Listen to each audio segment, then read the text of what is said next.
Donc la conférence dure à peu près 45 minutes. Et à l'issue de la conférence, je compte sur vous pour poser des questions aussi, pour vraiment vous concentrer sur... Vous avez vécu la conférence de son collègue François Hollard, hein, qui est intervenu, vous vous rappelez, en seconde séance. C'était très intéressant parce qu'on avait déjà une réflexion à travers son travail sur l'Ukraine, sur la façon dont science, et puis avec ce travail sur la relation entre art, science et puis terrain. Donc on avait eu comme ça cette possibilité pour vous de comprendre ce métier. Et bien là aujourd'hui, ce qui est vraiment aussi intéressant, c'est que à travers l'intervention de Christian Fillon, on a un autre regard à travers d'autres terrains, et peut-être aussi un regard qui touche la question de l'intelligence collective. Et ça, c'est un apanage aussi du fonctionnement dans lequel vous êtes inscrit et des sciences. Il y a cette relation très importante on est consubstantiel finalement, on est un organisme, on travaille ensemble, on met en place des formes qui vont peut-être éventuellement être partagées, on a des informations, on les reçoit, les autres les reçoivent également, du coup on arrive à s'enrichir comme un organisme qui se charge en fait. Et donc c'est cette charge qui permet aussi la résolution des problèmes. En tout cas, elle l'accélère. J'imagine que des problèmes ne sont pas forcément toujours résolus, donc sinon ça serait plus des problèmes. Mais voilà, et donc peut-être que ce que je peux dire quand même sur votre intervention aujourd'hui, c'est quand même que vous êtes physicien de formation et vous êtes général de brigade et vous travaillez pour la première fois à l'Institut de recherche criminelle de la gendarmerie en IRGCN en 1994, et puis au département de microanalyse. Et puis aujourd'hui, vos interventions sont plutôt liées à des commandes, groupements de gendarmerie. Vous avez un parcours professionnel quand même assez vaste, mais qui touche beaucoup les scènes de catastrophe, d'après ce que je comprends. Et on va parler évidemment de crash d'avions, etc. Mais bon, donc vous avez fréquenté la promotion 2018, Jeanne Barrette, donc, et aujourd'hui vous êtes directeur adjoint de l'Institut de recherche criminelle de la gendarmerie nationale. Donc ça, c'est tout un processus aussi, et puis... J'ai changé il y a un an, je suis à l'inspection générale. Vous êtes à l'inspection générale maintenant, d'accord. Je vais dire deux mots. Très bien. Eh bien, merci beaucoup de nous rejoindre, merci de votre intervention, et puis je pense que pour des étudiants d'art, ça risque d'être aussi un apport citoyen très important. Bien, bonsoir à tous. Tout d'abord, je suis très heureux d'intervenir devant vous. Et puis surtout d'essayer de vous faire toucher du doigt ce qu'est la gendarmerie, autre chose que Gendarmerie nationale. Je vais vous présenter les papiers afférents à la mise à circulation du véhicule. Je voudrais vous montrer que la gendarmerie, c'est pas que ça, c'est bien d'autres choses, et notamment les sciences y sont présentes et non des moindres. Et donc j'espère que dans mes propos, vous allez pouvoir être convaincus que la gendarmerie, c'est plein de choses, et le lien entre la gendarmerie et les sciences existe et prégnant. Alors, je vais compléter ce qui a été dit me concernant. Donc, effectivement, je suis physicien de formation. Après un DEA, j'ai effectué mon service militaire. C'est là où j'ai côtoyé la gendarmerie. Et c'est là où j'ai décidé de passer le concours et d'intégrer les rangs de la gendarmerie. Donc, après une année de scolarité à l'école d'officier, j'ai intégré le laboratoire de la gendarmerie, l'Institut de recherche criminelle de la gendarmerie, IRCGN, où je suis resté pendant 9 ans, ensuite au département de microanalyse. Et ensuite, je suis parti commander sur le terrain. Le commandement, chez nous, le commandement est assez hiérarchique. Et donc, j'ai commandé une compagnie, ce qui correspond à l'échelon arrondissement et sous-préfecture, pendant 3 ans. Où là j'exerçais un métier et des fonctions à part entière de gendarme qui court après les voleurs et tout un tas d'autres missions. Et puis ensuite, Je suis revenu à l'Institut de recherche criminelle pour occuper les fonctions d'adjoint à la division et de chef de l'unité nationale d'investigation criminelle, activité que j'ai effectuée pendant 7 ans. Et ensuite, je suis reparti, occuper à nouveau des fonctions de commandement, cette fois au niveau d'un département. J'étais responsable de l'ensemble des gendarmes du département des Ardennes. Et puis je suis à nouveau revenu à l'Institut de recherche criminelle pour occuper les fonctions de directeur adjoint jusqu'en 2021. Et puis, donc depuis 2021, là j'ai été muté à nouveau et j'occupe les fonctions de chargé de mission à l'inspection générale de la gendarmerie, où avec 2 autres camarades qui avons un profil scientifique, on est sollicité pour des questions particulières sur lesquelles le directeur général ou le ministre veut être éclairé et donc nous soumet quelques questions ou des audits à faire. Voilà me concernant.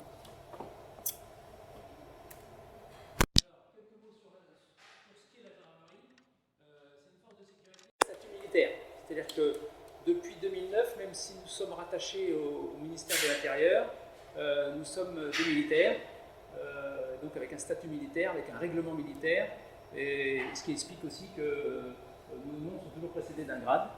Et donc, nous sommes des militaires, et comme tous les militaires, on n'a pas le droit de grève, etc. Enfin bref, il y a tout ce qui concerne le statut militaire. Ça aussi comme avantage que on a la possibilité d'aller sur l'ensemble du territoire, partout. Il n'y a aucune zone qui nous soit interdite. La gendarmerie est composée de 100 000 hommes, et puis 30 000 réservistes. Alors les chiffres ne sont pas tout à fait à jour, puisqu'on est en train d'évoluer vers 40 000.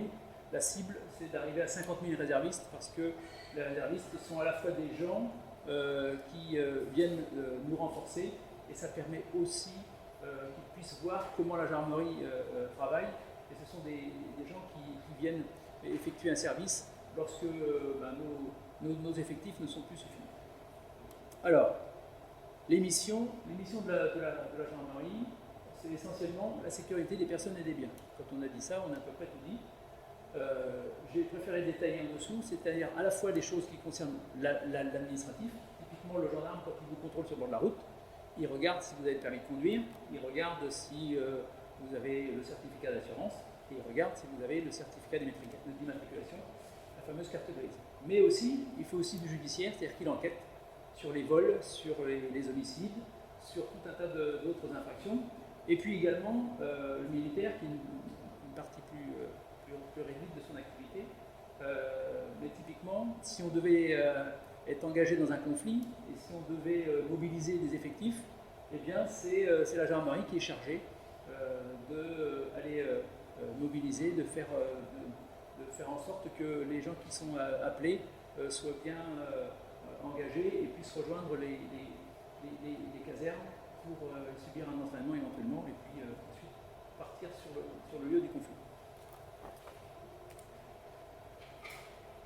Alors je poursuis également avec les différentes spécialités.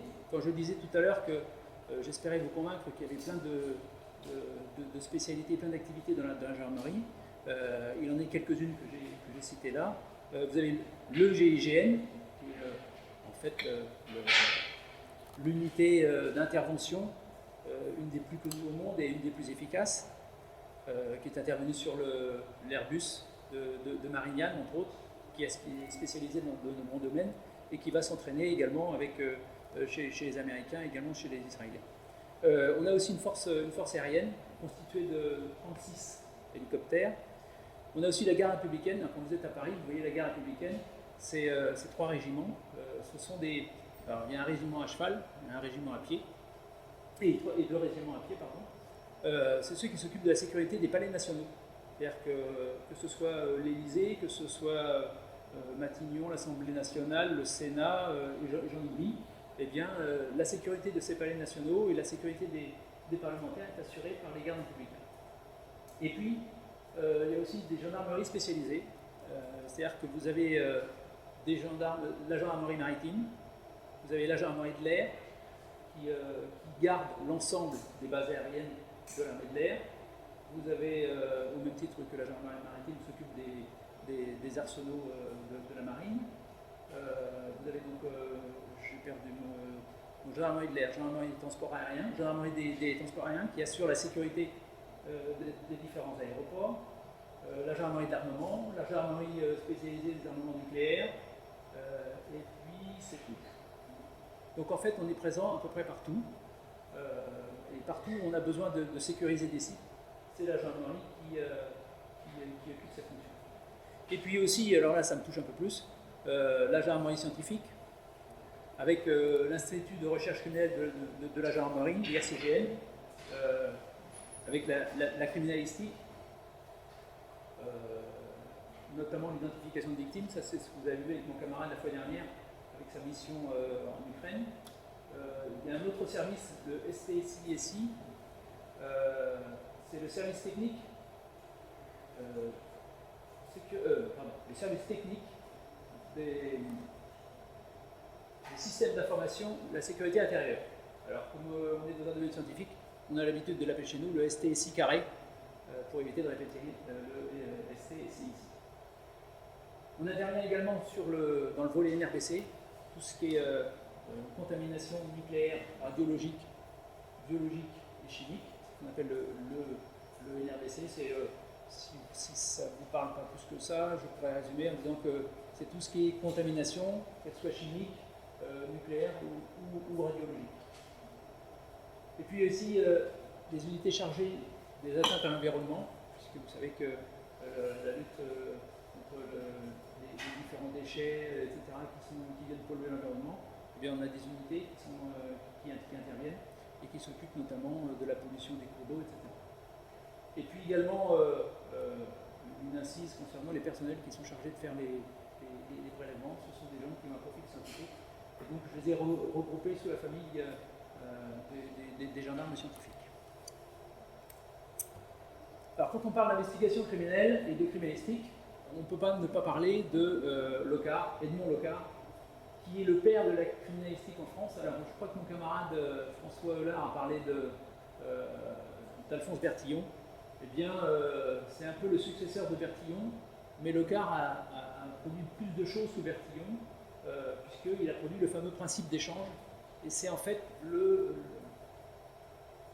je dirais l'axiome, pour rester dans le domaine scientifique, l'axiome qui régit toute la criminalistique, puisque ce principe d'échange est repris par tous les étrangers. Quand vous allez à l'étranger et que vous discutez de criminalistique, la première chose qu'on vous dit, c'est on évoque le principe d'échange de Locard, et qui dit que nul ne peut agir avec l'intensité que suppose l'action criminelle sans laisser les marques multiples de son passage, et qui poursuit tantôt le malfaiteur a laissé sur les lieux des marques de son activité, tantôt par une action inverse, il a emporté sur son corps ou sur ses vêtements les indices de son séjour ou de son geste. Ces deux phrases peuvent être résumées en disant que tout contact laisse une trace. Typiquement, quand vous allez au cinéma, si vous êtes habillé avec un sweat, un jean, eh bien il va y avoir un échange entre les fibres de vos vêtements et les fibres du siège sur lequel vous êtes assis. Mais pas seulement, parce que comme le ménage n'est pas fait souvent dans les cinémas, vous allez emporter aussi avec vous, donc vous allez laisser des fibres de vos vêtements, vous allez emmener avec vous les fibres du siège sur lequel vous êtes assis, mais également des fibres laissées par les gens qui ont occupé votre place précédemment. C'est ce qu'on appelle des transferts primaires, secondaires ou croisés. Et c'est comme ça qu'on peut mettre en évidence la présence d'un certain nombre de personnes sur les lieux. Je vous citerai un exemple tout à l'heure. Alors je suppose que mon camarade a parlé de l'Institut de recherche criminelle de la gendarmerie avec son organisation. Alors, c'est une pyramide couchée, mais c'est un peu ça. Les différents départements avec les différentes activités, les divisions, les unités particulières, et puis ce qui est lié à la direction. Donc 16 départements avec environ une cinquantaine d'activités différentes. Et donc tous les domaines des sciences, ils sont quasiment tous représentés. Donc on passe de la chimie, ici vous avez la chimie, la balistique, les microanalyses où c'est plus à dominante physique, et après vous avez de l'informatique, de l'électronique, du traitement du signal, du traitement d'image, ici également des mesures optiques, ici c'est le département véhicule où on trouve tout ce qui concerne la mécanique, mais pas seulement. Vous verrez tout à l'heure, je citerai un exemple. Les empreintes digitales, la thanatologie, tout ce qui est science de la mort, et puis une partie biologie, biochimie, ici de l'entomologie. Vous voyez, tous les domaines sont représentés. Et j'évoquerai tout à l'heure, ça a été dévoilé tout à l'heure, l'intelligence collective. Parce que vous verrez que chez nous, l'intelligence collective, c'est quelque chose qu'on pratique au quotidien et c'est quelque chose de très important. Alors j'évoquais les différentes sciences ou les différentes méthodes physiques ou chimiques qui sont développées dans ce laboratoire. La biologie, la médecine légale, l'odontologie, ce qui est, on s'intéresse aux dents, la thanatologie, l'anthropologie, les mathématiques, le traitement du signal, la géologie, les comparaisons de sol, on met en œuvre des méthodes qu'on utilise en géologie, l'électronique, la diffraction et la fluorescence de rayons X, on a des gros appareils, donc ça nous permet de faire des comparaisons, d'étudier les différents prélèvements. La spectrométrie de masse notamment, l'entomologie, on va regarder l'étude des différents insectes, notamment l'entomologie légale, puisque on est un des rares, je crois qu'on est un des rares laboratoires au monde à avoir un département d'entomologie légale, c'est-à-dire la capacité d'utiliser les insectes pour dater les délais post-mortem. C'est également de l'archéologie forensique, c'est-à-dire que aller retrouver des corps ou des cadavres enfouis. D'autres procédés physiques, la mesure de l'indice de réfraction des morceaux de verre, mais pas que, les fibres également, la microscopie optique et électronique, la macroscopie de comparaison, c'est surtout pour la balistique, les méthodes séparatives, que ce soit la chromatographie en phase gazeuse ou en phase liquide, également la chromatographie en couche mince, la déposition sous vide. Ah oui, ça c'est important, c'est la capacité de déposer du cuivre et de l'or sur certains supports pour révéler des empreintes digitales, par exemple des empreintes digitales. Vous voyez, les sciences sont présentes et on utilise toutes les facettes. Du cuivre et de l'or, on met une surface de cuivre voilà. Sur un... Ça diffère là, c'est surtout sur les papiers, sur tout ce qui est sac plastique. C'est compliqué de révéler des empreintes sur les sacs plastiques. Et donc on dépose du cuivre d'abord et ensuite de l'or. Et l'or va se déposer que sur les crêtes. Enfin, les crêtes, ce qu'on appelle les crêtes. Les empreintes digitales sont composées d'ADN et du dessin des différentes des pores qui sont sur les doigts.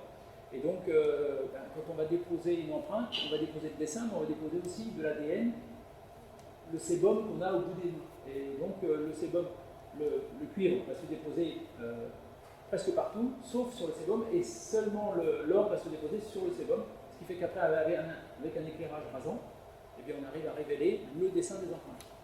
Et c'est parce que le support, c'est souvent du PET ou des choses comme ça, on ne peut pas faire autre chose, parce que normalement, pour révéler des empreintes, on utilise des méthodes chimiques qui vont très bien, sauf que là, sur le PET, ça ne fonctionne pas. Donc il faut trouver d'autres méthodes. Et puis également de l'optique, parce que l'optique, eh bien, que ce soit de l'éclairage, de la microscopie, de l'éclairage rasant, orienté, donc c'est l'ensemble de ces méthodes physiques et chimiques qui sont utilisées, et je n'ai pas été exhaustif. Alors, l'ensemble de ces techniques et de ces sciences nécessitent, pour leur mise en œuvre, la pratique de l'intelligence collective. Alors, pour résumer, très clairement, lorsque quelqu'un laisse une trace sur un objet, eh bien, il nous arrive fréquemment de savoir quel est le traitement qu'on va privilégier pour révéler l'empreinte qui est sur le support. Alors, je vous ai dit, l'empreinte, c'est à la fois de l'ADN et c'est aussi le dessin de l'empreinte. Mais parfois, en voulant révéler, en voulant recueillir l'ADN, on va détruire le dessin de l'empreinte, et inversement, quand on va révéler le dessin de l'empreinte, on va peut-être altérer l'ADN, ce qui fait que on va perdre une partie de l'information qui est nécessaire pour identifier la personne ou la victime qui a pu laisser ces traces sur le support. Donc ça nécessite un dialogue, un échange, pour savoir quel type de traitement va être appliqué, dans quel ordre, est-ce que je vais commencer par traiter l'empreinte et ensuite collecter l'ADN, ou est-ce que je vais d'abord, avant de révéler l'empreinte, faire recueillir l'ADN, et puis ensuite je risquerai moins d'altérer l'ADN pour mes analyses, et je me contenterai d'utiliser la révélation d'empreinte. Donc tout ça, ça nécessite entre les deux experts qui sont concernés, qui sont de deux départements différents, un échange et de savoir quelle est la solution la moins mauvaise, celle qui va nous permettre de garder le maximum d'informations tant pour la révélation de l'empreinte que pour la révélation de l'ADN. Alors cet exemple, il est simple pour ce que je viens de vous dire, mais ça peut être un peu plus compliqué parfois, et ça nécessite régulièrement, puisque les cas sont toujours différents, ça nécessite régulièrement que les gens se mettent autour de la table pour essayer de trouver la solution la moins compliquée et celle qui garantira le meilleur résultat pour la révélation des différentes traces et pour que l'identification soit toujours possible. Si ça vous intéresse de creuser un peu ce qu'est l'intelligence collective, avec le groupe de l'IHEST, il a été rédigé un ouvrage qui est assez intéressant et qui donne la parole à un certain nombre de personnes qui mettent en œuvre l'intelligence collective. Mais, alors je ne sais pas si mon camarade l'a évoqué, mais lorsqu'on intervient sur une scène de crime, elles sont par définition toutes différentes, et donc ça nécessite de prime abord une réflexion pour savoir qui va rentrer en premier, ce qu'on va tenter de révéler en premier, ce qui va être le moins destructeur, parce que bien sûr toutes les traces, tous les traitements chimiques ou physiques qu'on peut appliquer peuvent être destructeurs, donc peuvent altérer les traces, et donc vous priver d'une information pour arriver à l'identification. Une autre chose qui est intéressante aussi, et qui est un peu plus compliquée, c'est l'interprétation. Parce que dans les analyses qui nous sont soumises, et dans les résultats que nous devons apporter, bien sûr, nous devons apporter des conclusions, mais c'est jamais une conclusion, c'est jamais 0 ou 1, c'est jamais binaire, c'est toujours des conclusions qui sont entachées d'interprétation. Et pour essayer d'être plus performant dans l'interprétation, on a essayé de mettre en œuvre ce qu'on appelle, il y a un Anglais au 18e qui s'est penché sur la question, qui s'appelle Bayes, le révérend Bayes, qui a établi un théorème sur les constatations a priori, qui sont les constatations a posteriori, qui sont les constatations a priori pondérées par les différents indices matériels. C'est ce que j'ai un peu essayé de résumer devant vous. C'est-à-dire que les scientifiques exercent une logique inductive et réalisent des inférences inductives. Ils partent des observations de la trace et des indices et émettent des conclusions, sauf que ces conclusions ne sont pas toujours les bonnes parce qu'elles ne tiennent pas compte de l'ensemble des probabilités. C'est ce que j'ai expliqué dans les probabilités conditionnelles. Et donc j'ai expliqué que, pour que vous compreniez la diapo d'après, il y a deux hypothèses en compétition, l'hypothèse de la dépense et l'hypothèse du procureur qui dit que la personne mise en cause est coupable, et l'hypothèse de la défense qui dit qu'elle n'est pas coupable, mais c'est quelqu'un d'autre. Donc vous avez ce théorème ici, une partie du théorème ici, qu'on a essayé de numériser, entre guillemets, c'est-à-dire de donner une valeur numérique pour que ce soit plus facile, parce que dans les résultats que nous apportons, nous devons convaincre le magistrat que la trace qu'on a permet d'identifier la personne avec une certaine probabilité, ou avec un certain gradient qui est exprimé par la valeur du likelihood ratio. Et donc, typiquement, c'est ce que vous avez ici, je vais retrouver ma souris, c'est la probabilité d'avoir la trace, si on considère que la personne est coupable, sur la probabilité d'avoir la trace si ce n'est pas lui mais quelqu'un d'autre. Et ça nous donne une valeur numérique. Cette valeur numérique elle est obtenue soit par l'expérience de l'expert qui arrive à pondérer dans une échelle numérique, soit par des études qui ont été menées. Typiquement, on sait très bien que la probabilité de retrouver une fibre de laine rouge est très faible par rapport au fait de retrouver une fibre de coton non mercerisé, puisque le coton non mercerisé, c'est ce qui compose les jeans. Donc la probabilité d'avoir une fibre de laine rouge est plus faible que celle de trouver une fibre de jeans lorsqu'on fait des opérations de collecte dans les véhicules. Un exemple, un jour, il y a eu un braquage de station-service et la personne qui a été braquée n'a pas été capable de donner la description des gens parce qu'ils étaient cagoulés. En revanche, elle se souvenait d'une marque de véhicule. Bon. Le véhicule, donc la gendarmerie, la brigade intervient, on retrouve le véhicule, mais avec des gens qui étaient à l'extérieur du véhicule. Bon, donc il était difficile de les incriminer sur ces faits. Le véhicule était volé, donc on a fait des prélèvements, à l'intérieur du véhicule, on a fait des prélèvements sur les personnes qui étaient à l'extérieur, et puis on est arrivé à trouver des fibres. Alors, il y avait parmi les 4 qui étaient à l'extérieur, il y avait quelqu'un qui avait, je ne sais pas si vous vous souvenez, il y avait une époque où la mode était d'avoir des blousons en daim, des sortes d'imitations daim avec des fibres très, très, très particulières. Et on a retrouvé ces mêmes fibres à l'intérieur du véhicule. Et on a interrogé le propriétaire du véhicule pour savoir si, parmi la garde-robe de ses proches ou de lui-même, s'il y avait ce type de vêtements. On est allé chez lui faire des prélèvements, il n'y en avait pas, donc on a pu incriminer la personne qui était dehors avec ce blouson, avec des fibres très, très particulières, sur le fait qu'il était bien à l'intérieur du véhicule, parce que aussi c'était très rare de trouver ce type de fibre. Donc vous voyez, ça peut être très très très utile d'avoir ce type de raisonnement, et donc de manière un peu plus formalisée, on formalise ce LR par une donnée numérique. Alors ici j'ai fait quelque chose de très simple.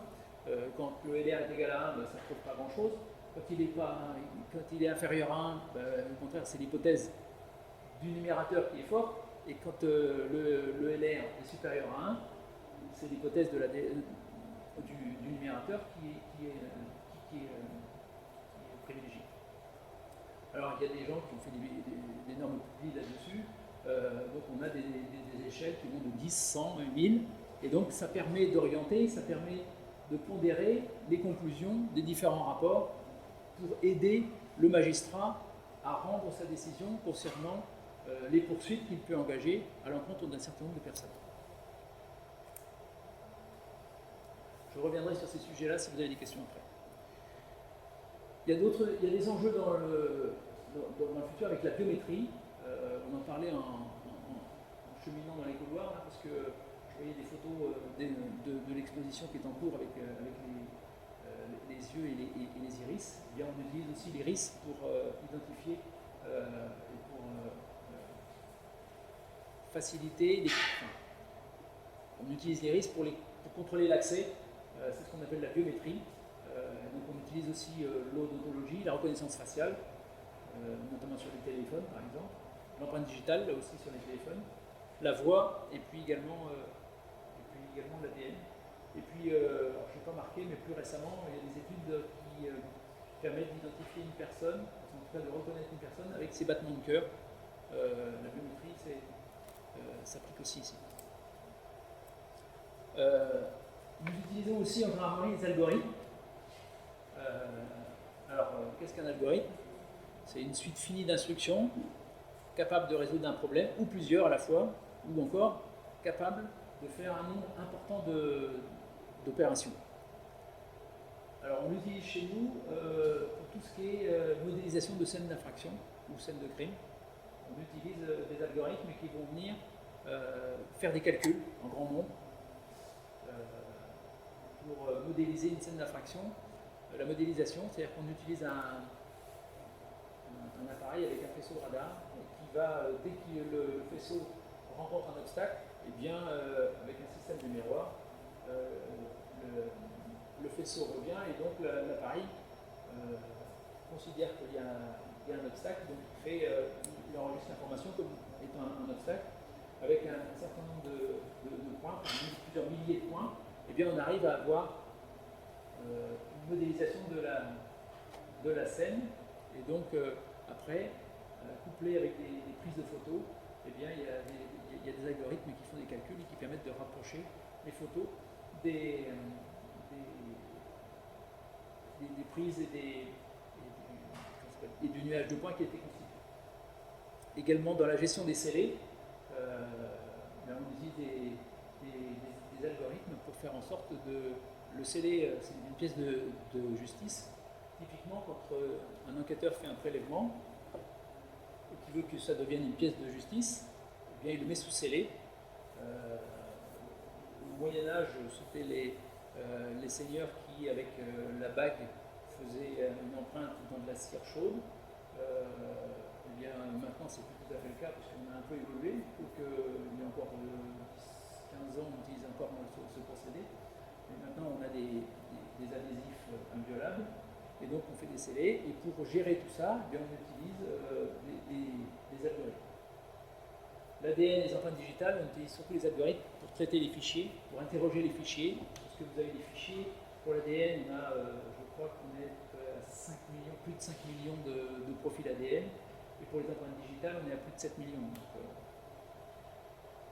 et puis bien sûr, les algorithmes sont évidemment présents dans tout ce qui est intelligence artificielle. Là aussi, avec l'IHEST, il y a eu un ouvrage qui a été élaboré, qui est assez intéressant.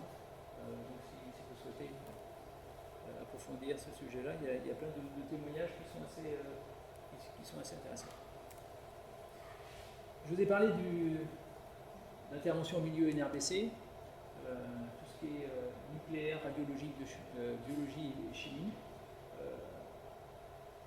J'ai représenté l'ensemble des domaines qui sont concernés. Ça veut dire que l'intervention au milieu contaminé est importante parce que ça nécessite des équipements particuliers, ça nécessite une connaissance, une identification de l'agent contaminant pour déterminer quel type de protection, le temps qu'on va pouvoir rester en zone, etc. Il y a plein de choses très importantes à identifier avant même d'aller commencer à faire un travail de criminaliste et commencer à faire des prélèvements. Et donc, ça nécessite, et là, et plus qu'ailleurs, de l'intelligence collective pour savoir ce que l'on va faire, dans quel ordre on va intervenir, le temps qu'on va pouvoir rester, le type de contamination auquel on va devoir faire face, comment on va prélever ou pas les différentes traces ou indices qui sont présents. Enfin bref, un ensemble de choses qu'il va falloir déterminer avant, donc ça nécessite auparavant une petite réunion, un petit briefing pour savoir ce qu'on va faire, dans quel ordre et dans quel délai, parce que si on reste trop longtemps dans une zone contaminée, on peut être contaminé, et puis il y a d'autres dommages. On va privilégier les traces qui risquent de dépérir avec le temps. Vous voyez tout un tas de critères qu'il va falloir déterminer et qui vont conditionner l'intervention et également le temps de présence. Donc j'ai représenté un peu les différents domaines, que ce soit l'informatique ou l'électronique avec les téléphones portables, la balistique avec la découverte d'armes et de munitions, l'environnement avec ce qui résulte de l'incendie et de l'explosion qui a pu se produire, les empreintes digitales qu'on peut retrouver sur les différents supports, la présence d'ADN, tout ce qui est fluide biologique, etc. Et puis des documents, parce que parfois on retrouve des documents. Donc sur les scènes contaminées, il faut imaginer que c'est un peu comme on voit dans certains films qui malheureusement sont assez réalistes. C'est pas facile de progresser sur une zone qui a été contaminée parce qu'il y a un agent toxique qui s'est déversé ou parce qu'il y a un cours d'eau qui est pollué et contaminé. Enfin bref, il y a plein de situations où on peut se retrouver sans arriver au stade de la bombe sale, comme on dit, on peut se retrouver avec des contaminations très importantes. Et donc ça nécessite des protocoles particuliers et une adaptation à la scène particulière.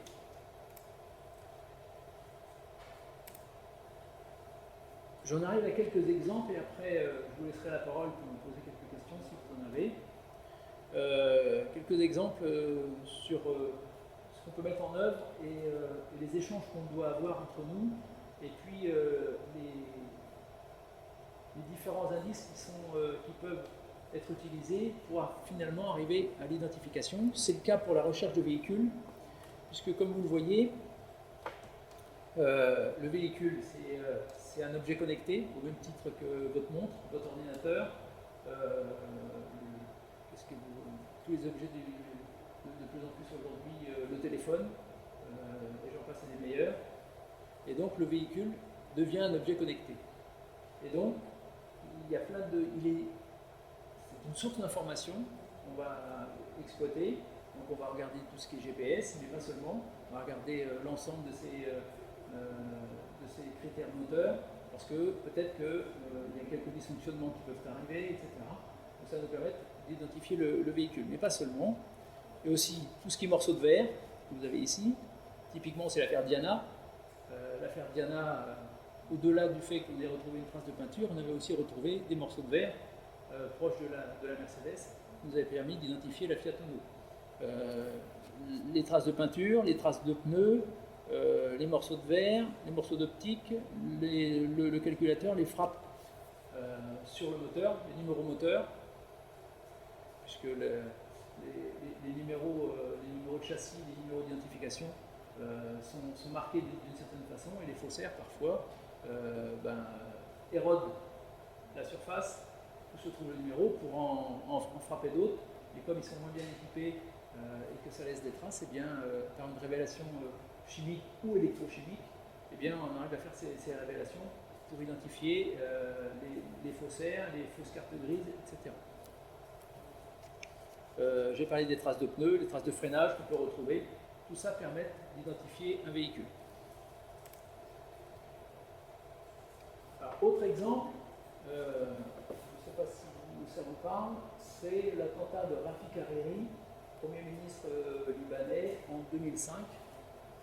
Et donc, la France, entre autres, a été sollicitée pour envoyer un expert pour participer dans le cadre du tribunal spécial pour le Liban. Et en 2010,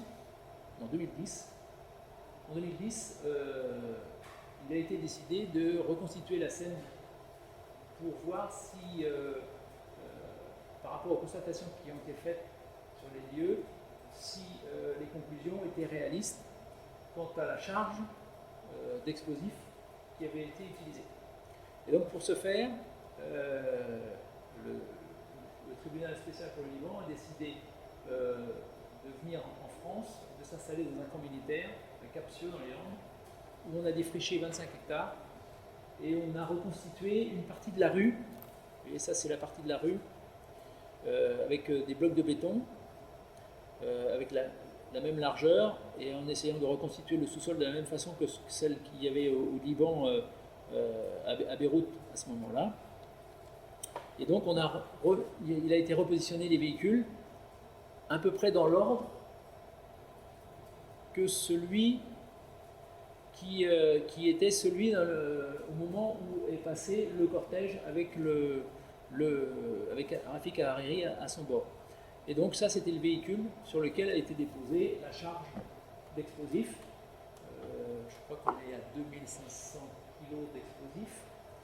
Et donc, on a fait exploser cette masse, enfin cette charge d'explosifs. Et puis ensuite, on est allé voir quelle était la position des différents débris pour essayer de voir si les constatations qui avaient été faites sur place correspondaient bien à la modélisation qu'on était en train de faire. Typiquement, vous voyez, là, il y a une grosse partie, on est en bord de mer, il y a une grosse partie des débris qui est allée en mer, donc on n'a déjà pas pu tout prélever. Et donc, on a essayé de reconstituer au plus près de la réalité cette scène d'infraction. Après l'explosion, voilà ce qu'on retrouve. C'est-à-dire qu'il faut voir que cette zone-là représente 25 hectares. Et donc, on est allé prélever tous les petits points verts que vous voyez, c'est les débris qu'on a pu retrouver. Et puis, vous avez la légende en dessous, les petites étoiles, donc les petits crayons, c'est des débris physiques, les petites étoiles, ce sont des débris biologiques. Et puis, il y a des prélèvements isotopiques de manière à essayer d'identifier, parce qu'on essayait de voir si les kamikazes étaient présents, quelle pouvait être leur position. Donc on a matérialisé leur position par des mots, pour voir un peu, à l'issue de l'explosion, comment étaient dispersés ces prélèvements pour arriver à l'identification des kamikazes. Et donc, vous voyez que dans cet exemple-là, en plus, c'était une équipe, il n'y avait pas que des Français, on était avec des Espagnols, des Hollandais et des Canadiens. Et donc, on a travaillé ensemble. On a élaboré notre stratégie ensemble, on a essayé de faire au mieux, on a travaillé par séquençage, c'est-à-dire que pendant que les Hollandais qui étaient chargés de la modélisation de la scène travaillaient, nous on s'opposait, c'est-à-dire qu'ils travaillaient le soir, nous dans la journée on faisait nos prélèvements, on a quadrillé les 25 hectares, enfin bref, une expérience très très très enrichissante pour arriver à essayer de modéliser les choses. Et finalement, le travail qui avait été fait et les calculs qui ont été faits ont permis de montrer que grâce à cette modélisation, que finalement les conclusions qui avaient été établies par les experts n'étaient pas si idiotes que ça, malgré le manque d'informations, puisqu'une partie des débris était tombée à l'eau, eh bien, ça permettait de s'acheminer vers une charge qui était entre 2300 et 2500 kg d'explosifs, comme celle qui avait été utilisée pour faire cette expérience. C'est une opération qui a duré pendant 15 jours. 15 jours, on a fait les prélèvements, on a fait un quadrillage. La méthode qu'on utilise chez nous pour aborder une scène très étendue, c'est le quadrillage. C'est un peu la bataille navale.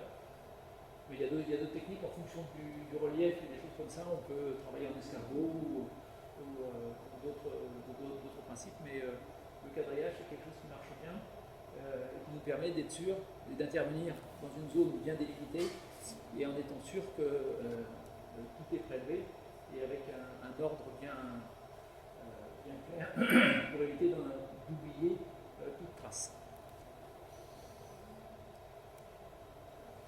Une autre expérience vécue là également, c'est le crash du Concorde en 2000. Là, vous avez devant vous la scène du crash du Concorde. Donc vous voyez là aussi, quand on est arrivé sur place, il ne restait pas grand-chose, et c'est cette zone-là. En fait, le Concorde s'est crashé sur l'hôtel qui était là.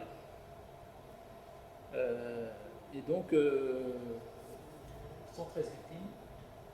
113 victimes, en fait, 109 passagers et 4 personnes qui étaient présentes dans l'hôtel. Et là, tout simplement, il fallait identifier les corps, évidemment. Et donc, en établissant un quadrillage,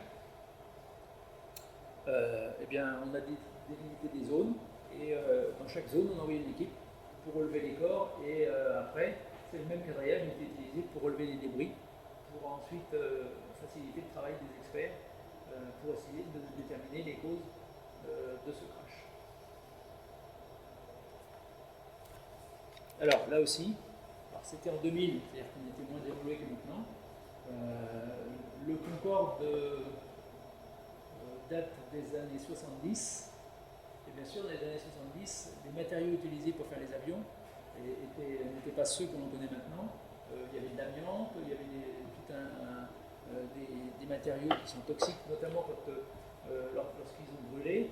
Et donc, ça a provoqué, ça a nécessité qu'on réfléchisse pendant plusieurs heures avec les pompiers pour savoir comment on devait intervenir, avec quelle protection. Enfin bref. Et donc là aussi, je vous parlais de l'intelligence collective. Là, il a fallu, parce que c'était assez inédit, et en plus, vous imaginez le Concorde, le fleuron de l'aviation française. Donc, évidemment, il a fallu travailler ensemble avec d'autres experts de manière à prendre les bonnes décisions pour intervenir sans qu'on se prive de la possibilité de recueillir une quelconque information sur les matériaux ou sur le dysfonctionnement qui aurait pu être à l'origine de ce crash. Alors, un autre crash d'avion aussi, et je vous dirai deux mots tout à l'heure sur le procès qui commence aujourd'hui sur l'AF 447, le Rio-Paris.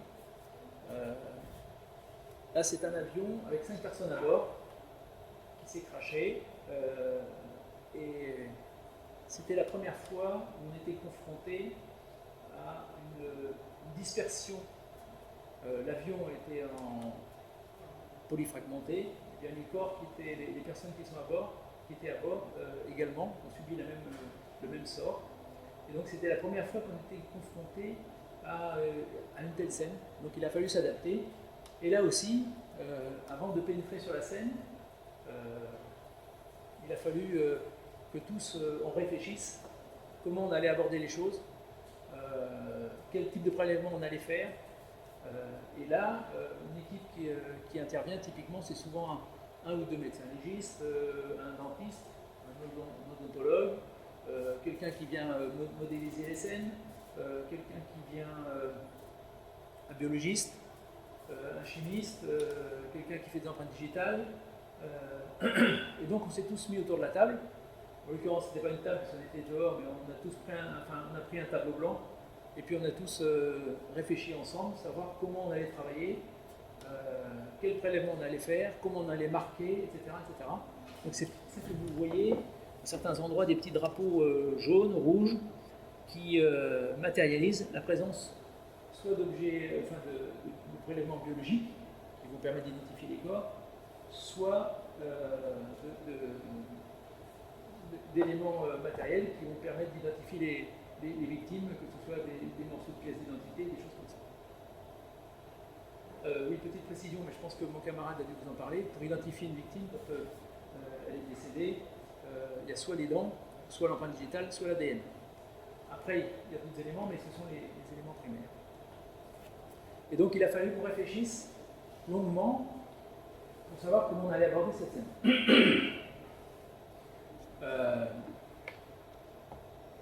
2 ans après, je crois, 2 ans, 3 ans après, il y a eu le crash de la Germanwings. Et là aussi, c'était la première fois qu'un crash d'avion provoquait le crash d'avion contre une montagne. C'était la première fois, et surtout, c'était la première fois qu'on avait des tout petits morceaux de corps, de la même façon que ceux qui avaient été ceux auxquels on avait été confrontés lorsqu'on est arrivé sur cette scène. Donc l'expérience qu'on avait tirée de ce crash nous a permis d'aborder sous une autre façon, avec une autre facette, le crash de la Germanwings, parce que en plus là c'était dans un sous-bois, donc c'était presque simple. Le crash de la Germanwings avait été compliqué par rapport à celui-ci, parce que lui c'était en montagne, donc il fallait utiliser les hélicoptères pour élitroyer les équipes sur place, se faire aider des gendarmes du peloton de haute montagne, etc. Donc ça compliquait les choses. Mais au moins, on a pu intervenir sur ce crash d'ampleur en bénéficiant de l'expérience et des connaissances acquises lors de cette intervention. Alors juste pour mémoire, c'est juste Irma, l'ouragan. Là c'est pareil, c'était la première fois. On est intervenu, donc on est parti une vingtaine parce qu'on s'attendait à retrouver beaucoup de morts. Le président Macron avait dit il y aura beaucoup de morts. Donc on est allé sur place, finalement, fort heureusement, on en a dénombré que 11. Mais pour autant les dégâts étaient monstrueux. Et donc il a fallu aller sur place. Et là aussi, il a fallu se mettre tous autour de la table pour essayer de trouver la meilleure solution pour intervenir, sachant que la difficulté c'était que les deux îles, Saint-Martin et Saint-Barthélemy, elles sont ces deux îles, donc il faut passer de l'une à l'autre, il faut prendre un bateau ou un avion, il n'y avait plus de bateaux forcément, ils étaient tous détruits, et les avions, la piste n'était pas praticable, donc c'était assez compliqué. Donc il y a des complications comme ça, et donc le fait qu'on soit gendarme et surtout militaire nous permet de bénéficier de moyens tant de l'armée de l'air et que de la marine pour pouvoir s'y intervenir. Alors, avant de vous parler des différents événements à venir, je voudrais faire une incise sur le procès qui vient de s'ouvrir pour le Rio-Paris. Alors, l'avion s'est crashé dans l'eau en 2009. Donc, on est intervenu. Quand je dis on, il y a une équipe française, espagnole, brésilienne, allemande, qui s'est transportée au Brésil pour coordonner les interventions. Donc dans les jours qui ont suivi, ont été retrouvés une cinquantaine de corps. Il y a eu 228 victimes, donc une cinquantaine de corps, et on a cherché partout où le reste de la carlingue, où il avait pu disparaître. Et puis, vainement. 2 ans après, les recherches n'avaient pas été abandonnées. Il y avait des gens qui cherchaient tout le temps. Il y avait un robot, un sous-marin, qui a trouvé l'emplacement de l'avion. C'est 2 ans après. Et dans une zone complètement différente de celle qui avait fait l'objet de recherches précédemment. Et le corps gisait, l'avion gisait par 4000 mètres de fond. La ministre de l'époque, Mme Kosciusko-Morizet, a dit on va aller chercher tous les corps. Et on a dit ça ne s'est jamais fait au monde, on ne sait pas faire. Et ses conseillers ont dit oui, mais la ministre a dit qu'on allait le faire, il va falloir le faire. Et donc, une équipe de chez nous qui est partie sur place sur un bateau. Un bateau a été affrété, un câblier. C'est ces bateaux qui passent des câbles pour tout ce qui est Internet et tout ce qui est communication, qui déposent des câbles au fond de la mer. Et donc ce bateau est parti avec une équipe de chez nous. Je ne faisais pas partie de l'eau cette fois-ci. Et donc il y a une équipe qui est partie avec des médecins légistes, c'est pareil, toujours pareil, des biologistes, des spécialistes en ADN, etc. Et donc ils sont restés 2 mois. Et ils sont allés rechercher les corps, enfin une partie des corps, parce qu'ils en ont remonté 100, une centaine, oui, au moyen d'un robot avec une cage, parce qu'il faut imaginer que les corps qui étaient au fond de l'eau avec une température de 2 degrés, ces corps ont été remontés avec une espèce de cage, à l'aide d'un robot, et la remontée prenait 2 heures. 2 heures pour remonter, 2 heures pour redescendre, donc ils ont remonté en 2 mois, ils ont remonté 100 corps. Donc c'est quand même pas mal. Et donc là aussi, l'intelligence collective était à la manœuvre, parce qu'il a fallu sur le bateau avoir des équipes de techniciens qui soient capables de monter une cage, qui soient capables d'améliorer le procédé à chaque remontée, pour être sûr que le corps qui est remonté ne soit pas trop disloqué, ne subisse pas trop l'effet lessiveuse quand il remonte 4 km, parce qu'il faut imaginer c'est 4 km au fond de l'eau. Donc vous voyez, et là, tous les savoirs et toutes les connaissances de différentes personnes sont forcément utiles.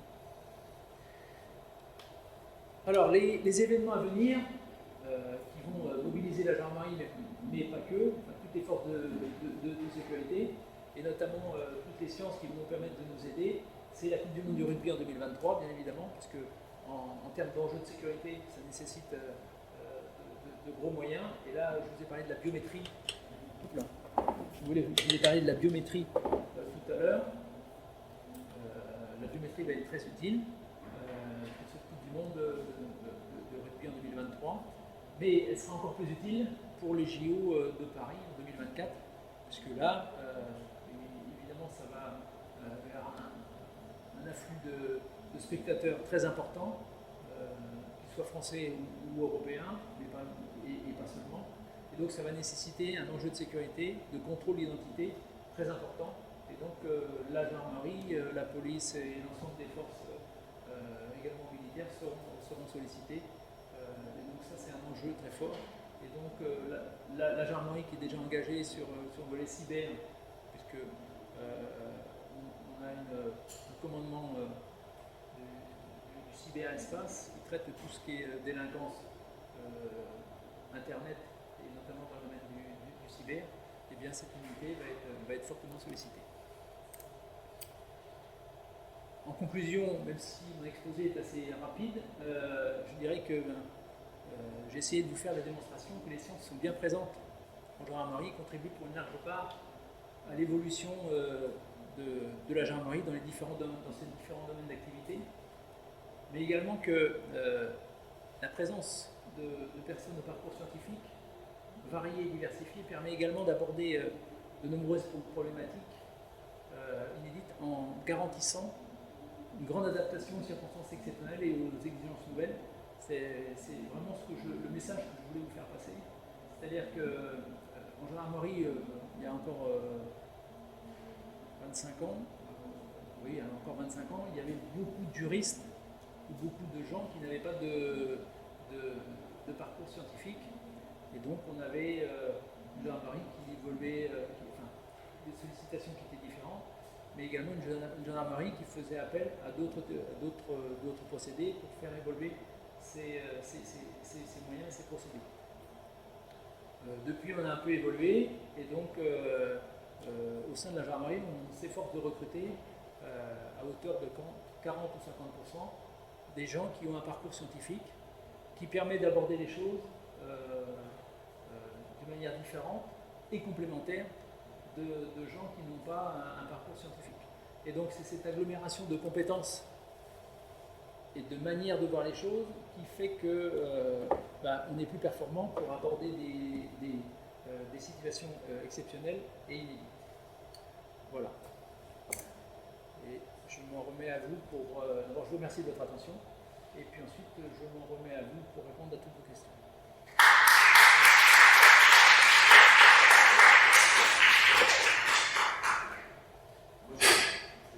Une question aussi, on a suivi un peu le PowerPoint que vous avez produit. Parce que déjà, merci pour cette intervention qui est très complémentaire de votre collègue, puisque nous avons là un autre angle de vue. C'est vrai que la question de l'intelligence collective nous intéresse particulièrement parce que finalement les artistes ne travaillent pas forcément en collectif toujours. Et quand ils travaillent en collectif, c'est souvent pour coordonner éventuellement des œuvres. Alors ça peut être des duos, ou ça peut être des collectifs d'artistes qui vont réaliser des expositions et ensuite se séparer à nouveau. Mais sinon aujourd'hui, on a un phénomène comme ce qui peut se passer avec Push actuellement ou d'autres collectifs. On est face à des personnes qui réunissent des artistes et ces artistes vont se mettre à travailler ensemble. Donc ce ne sont pas des artistes qui se réunissent eux-mêmes, mais ils sont réunis par des promoteurs par exemple qui veulent proposer des lieux ou ils investissent ces lieux différemment. Et donc là, ils apprennent à travailler collectivement et se rendent compte aussi certainement de la faculté supplémentaire que ça leur permet d'atteindre, puisque d'une part, ça accélère leur relation au marché de l'art, puisqu'ils arrivent à un niveau d'excellence qui va leur permettre de montrer leur travail de façon plus pertinente. Et puis, parallèlement à ça, ça les amène à échanger beaucoup plus que quand ils sont tout seuls dans leur atelier ou dans leur lieu de réalisation, de concrétisation d'œuvres. Et donc, par rapport à ça, on voit bien que les archéologues, par exemple, travaillent aussi en groupe, les géographes travaillent en groupe, beaucoup de disciplines travaillent en collectif, et ça permet d'aboutir à des réalisations. Alors j'aimerais savoir par exemple, par rapport à un thème qui pourrait intéresser les étudiants, on avait eu une précédente année la venue d'un réalisateur qui a fait un film sur l'enquête qui a été faite sur le lieu de Podane. Donc il a fait une fouille archéologique sur le lieu même du tournage de Podane de Jacques Demy. Et donc à travers ce travail d'archéologie qu'il a fait, ça lui a permis de mettre à jour les lieux où Jacques Demy restait le plus souvent pendant telle scène. Donc on retrouve les cigarettes de Jacques Demy. Il a réussi à mettre à jour comme ça tout un processus qui est presque absent dans la réalisation d'un film, parce que finalement on ne s'attache pas à ces détails-là, ce qui compte c'est la réalisation du film. Il a retrouvé des morceaux de la robe couleur soleil, il a retrouvé le miroir qui qui sert dans le film, qui était sous un bosquet. Enfin, et donc j'aimerais savoir comment vous opérez par rapport à des archéologues, par exemple, ou comment vous imaginez. Est-ce que vous avez d'ailleurs des exemples? On parlait de Dali tout à l'heure. Oui. Comment vous envisagez l'art par rapport à votre métier? Alors, ça c'est une bonne question. D'une part, le processus peut-être archéologique, est-ce que vous avez travaillé avec des archéologues? Un jour, est-ce que vous les sollicitez? Alors, Ou est-ce qu'on vous a demandé à un archéologiste de venir intervenir? oui, alors on a des archéologues, mais c'est plutôt des archéo-forensiques, c'est-à-dire des gens qui vont creuser pour retrouver des cadavres ou des corps enfouis. Et avant donc, ça. Qui date de très très longtemps. Alors ça peut. Oui, enfin. Pas forcément. C'est-à-dire que oui, il y a des affaires qu'on finit par résoudre quand on a une. Il y a quelques affaires, par exemple, où on n'a pas retrouvé le corps, et puis 20 ans, 30 ans après, on a une information qui nous permet d'avoir une précision, un renseignement sur la localisation du corps, enfin, où le corps était enfoui. C'est ce que vous avez pu voir, par exemple, avec l'affaire Fourniret, puisque il y a eu, je crois, 7 ou 8 opérations menées pour essayer de retrouver le corps d'Estelle Mouzin, puisqu'on suppose que Fourniret est à l'origine de la disparition d'Estelle Mouzin. Et donc plusieurs opérations ont été engagées pour aller essayer de retrouver le corps enfoui. On se basait notamment sur les informations divulguées par la compagne de Michel Fourniret, enfin non sa femme. Et donc, alors, les opérations ont été menées comme elles sont menées par des archéologues, sauf que l'effet final recherché, c'est retrouver le corps. C'est pas forcément essayer de se renseigner sur la manière de vivre des populations à ce moment-là, etc. Mais on utilise quasiment les mêmes méthodes. C'est-à-dire que le ratissage qui est fait, eh bien, on y va par couche, par épaisseur, et avant tout ça, on fait passer un géoradar qui va regarder si dans le sous-sol, il y a bien des cavités liées à un trou qui aurait été creusé et un objet qui aurait pu être enfoui, un corps ou un objet qui aurait pu y être enfoui. Et donc on travaille de la même façon, sauf que la finalité est complètement différente. Alors justement, on entend souvent dans les informations, moi qui savais l'Ukraine, que une scène de crime peut être polluée, je dirais, par la présence de personnes extérieures qui viennent après, etc. Sur les sites archéologiques, alors moi j'ai eu l'occasion de faire plusieurs fouilles archéologiques, j'avais même travaillé sur un forum romain à Arles, et ce qui était intéressant, c'était de voir à un moment donné, on se rend compte sur une couche que là on est vraiment sur le même terrain. Mais il faut garder, il faut conserver, sécuriser vraiment le lieu. Comment est-ce que vous arrivez à sécuriser un lieu dans le temps finalement? Il faudrait avoir des gardes, c'est compliqué. Alors voilà, comme on est force de l'ordre, c'est facile d'interdire une zone. Ouais. Ça on sait faire. Donc il y a une scène, par exemple, le crash du Concorde, par exemple, on a interdit pendant un mois ou deux l'accès. Un mois ou deux, c'est pas très compliqué. Après, comme on n'est pas capable de garantir le site et puis d'en interdire l'accès, ce qu'on fait le plus souvent, c'est qu'on ramasse tout. On ramasse tout. On met ça dans des containers, et puis ensuite, au fur et à mesure, eh bien, on va analyser les différents prélèvements qui sont faits pour essayer d'en exploiter les traces qui sont présentes dessus, le type d'objet que ça peut représenter, etc. C'est le même protocole que pour le 11 septembre? Rigoureusement le même. Rigoureusement le même. Ah oui. Alors, pour le 11 septembre, ils ont prélevé des milliers, enfin peut-être même des millions de prélèvements, et je crois que il y a encore très récemment, il y a des victimes qui ont été identifiées parce que les analyses sont toujours en cours sur le nombre important de prélèvements qui a été fait. Donc c'est exactement la même chose. Sauf que comme on ne peut pas garantir pendant 20 ans que le site ne va pas être occupé, alors on se débrouille pour que malgré tout, même si on n'est pas capable de garantir l'interdiction d'accès, on se débrouille pour qu'il n'y ait pas de construction.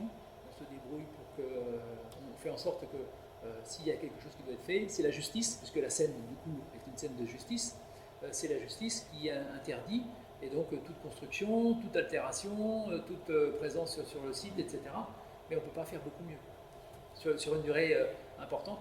Si c'est 3 semaines, 3 mois, ça c'est pas compliqué, ça on peut le faire.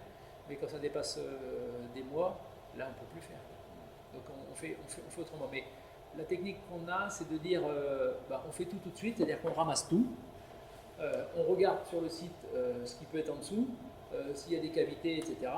On fait tout de suite. Et puis après, s'il y a besoin d'y retourner, on verra. Parce que, alors, je ne l'ai pas évoqué tout à l'heure, mais la contrainte qu'on a dans notre domaine, c'est que c'est là aussi où l'intelligence collective est à la manœuvre, c'est que les prélèvements qui nous arrivent, c'est des prélèvements qui peuvent faire l'objet de contre-expertise. Donc on doit faire en sorte de ne pas les détruire, pas trop les altérer, pour qu'ils puissent être réexploités pour une contre-expertise, voire être produits au procès. Donc, parce que les différentes techniques que j'ai évoquées dans les différents laboratoires, c'est facile, quoi. On a besoin d'un échantillon, on en prend un et puis on ne parle plus. Nous, on a l'échantillon, il est précieux, on ne doit pas le détruire, il est en petite quantité, donc souvent ça nous oblige à réfléchir sur, on fabrique des petits porte-échantillons, on fabrique, parce que par exemple la diffraction de rayons X, c'est utilisé pour tout ce qui est matériaux cristallins. Souvent les cristaux, on en prend une cuillère et c'est réglé. Non, souvent on n'a que des traces, donc on doit fabriquer un porte-échantillon qui va concentrer la quantité de matière sur une petite épaisseur. Enfin bref, il y a plein de choses qu'on doit adapter, et donc à chaque fois, on doit réfléchir. Alors après, comment dire, quand il s'agit d'une zone où on va prélever, eh bien, on se débrouille pour que justement on ait tout prélevé pour que ensuite on ait le minimum de risque d'une altération ou des choses comme ça si toutefois on n'est pas capable d'en interdire l'accès. Est-ce que vous avez d'autres questions? Alors, oui.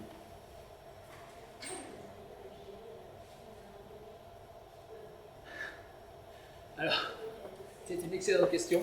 Et bien là aussi, alors, on se débrouille. Alors, on se débrouille pour qu'il fasse beau. Enfin, c'est pas tout à fait ça. On fait comme on peut, c'est-à-dire qu'on essaie de travailler quand ça menace. Alors, on essaie de protéger la scène avec que ce soit des bâches, des tentes, etc. Et puis, on se débrouille pour travailler le plus rapidement possible. D'abord parce que le temps, c'est l'ennemi. C'est-à-dire que plus le temps passe, et plus les indices disparaissent, et plus la contamination arrive, et plus l'altération des prélèvements intervient. Et donc, du coup, on doit se dépêcher. Et donc, on essaie de faire en sorte de faire les prélèvements. Mais, vous avez raison, quand il pleut et qu'il y a une tache de sang, parfois, elle est perdue. Donc, on se débrouille pour faire les prélèvements. C'est pour ça qu'on essaie d'améliorer les techniques d'analyse sont de plus en plus performantes. Et donc, parfois, avec pas grand-chose, on arrive à avoir une information, notamment sur l'ADN. Mais ce n'est pas toujours le cas. Et parfois, quand on doit arriver et qu'il neige, ou qu'il gèle, ou qu'il y a un gros orage, eh bien, parfois, il y a des traces qui disparaissent. Vous avez raison. Mais on essaie de faire au mieux. Je ne vous ai pas parlé parce que chez moi, je suis là jusqu'à minuit, mais le système gendarmerie est un système pyramidal. C'est-à-dire que l'échelon du terrain a un certain nombre de compétences et de capacités pour intervenir sur une scène. Le niveau régional, donc là je parle au niveau départemental, au niveau régional, il y a d'autres moyens complémentaires qui viennent s'ajouter. Et puis au niveau national, le laboratoire que je vous ai montré avec son organisation, eh bien, nous on a des capacités autres qui viennent renforcer les deux précédentes des deux échelons.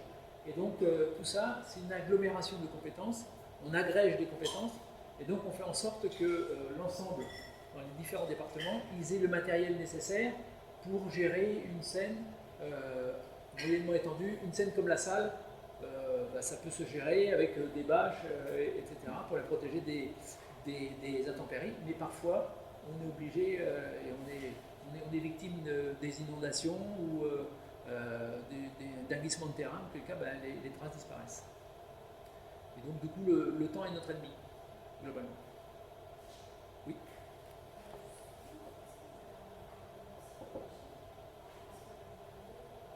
Alors c'est aussi une très bonne question, oui. Alors j'en ai pas parlé. Effectivement, on a un suivi psychologique. Dans la mesure où, alors je ne vais pas évoquer, mais en gendarmerie, parce que bien sûr, les gendarmes de brigade sont amenés à intervenir sur les accidents de la circulation routière, qui occasionnent des blessés, voire des décédés. Et puis également, malheureusement, chez nous, dans nos rangs, comme dans les rangs de la police, mais comme dans d'autres professions, il y a des gens qui sont amenés à se suicider. Et donc c'est à chaque fois un traumatisme, parce que le gendarme qui intervient, qui fait des constatations, et bien parfois il est amené à aller annoncer la mauvaise nouvelle à la famille, et donc c'est pas quelque chose qui est facile à faire. Et donc dans chaque région administrative, on a des psychologues. Et donc, quand le gendarme est intervenu sur une scène comme ça, eh bien, il peut demander l'intervention. Alors, soit il le demande, soit c'est son chef qui le demande pour lui, l'intervention du psychologue, et le psychologue le prend en compte. Et puis, alors s'il n'y a pas de traumatisme particulier, ça se passe comme ça. Si le gendarme éprouve le besoin de revenir, eh bien, le psychologue fait un suivi, et donc ça permet d'avoir un suivi.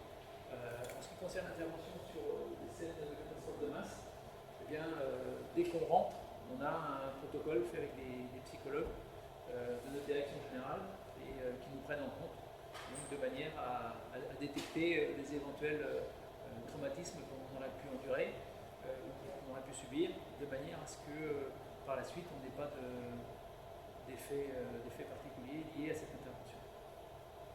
Mais c'est. Alors, il n'y a pas que sur. Vous savez, dans le domaine de la sécurité, que ce soit pour nous ou pour les policiers, des situations particulières. Je pense par exemple, on a été amené à traiter des cassettes porno, enfin des cassettes pédopornographiques. C'est les gens qui ont travaillé dessus ont subi un traumatisme, donc ils ont bénéficié d'un suivi psychologique, parce que sinon c'était quelque chose qui pouvait laisser des traces. Parce que parfois, l'impact, on ne mesure pas l'impact tout de suite, mais c'est 5 ou 10 ans après, la personne, je dirais entre guillemets, disjoncte, on se demande pourquoi, mais parce qu'en fait, il y a un traumatisme qui est enfui, et il y a un effet déclenchant qui a fait que, malheureusement, on est arrivé à un accident ou à quelque chose à un geste regrettable. Mais on bénéficie d'un suivi psychologique très, très, très particulier et très proche. Oui. Si vous parlez de psychologie, est-ce que c'est quelque chose qui est utilisé quand vous parlez de la science, au service de l'analyse scientifique, etc. Est-ce que ça c'est des profils psychologiques? Oui. Est-ce que vous essayez de déterminer quel comportement va avoir Oui. une élève qui Oui. Oui. Alors c'est une très bonne question. Aussi. Alors on a un département des sciences du comportement. Alors je vais essayer d'être bref pour ne pas tenir trop longtemps.